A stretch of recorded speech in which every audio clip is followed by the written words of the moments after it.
Еске алсам қызықтарды жасымдағы, жадырар көңілімнің жасыл бағы. Сол күндердің суреті өшірілмес 90-шы жылдардың басындағы. Үлкендер бірін-бірі мақұлдаған, келет деп жақында ақыр заман. Кеңес құлап керегесі сөгілгенде, келді соқыр тиыны жоқ, тақыр заман.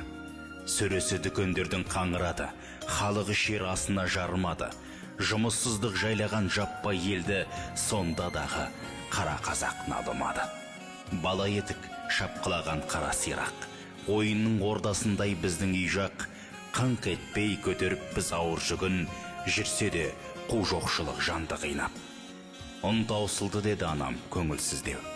Әкем айтты, керек болды ертеңіздеу. Ұн тапқанша шыдаңдар қарақтарым, бүгінде барлық елдің жайы біздей. Сол бір күні анашым кешкі асқа қырып алып қалған ұнды кенеп қапта, күлше нан көміп берді соңғысынан. Шіркін-ай, сол күлшенің дәмі басқа. Зымырап өтті қанша сырғып уақыт, одан бері талай нанның дәмін таттық. Ас атасы ақ нанның қадіріне бас иіп бағалаған қандай бақыт.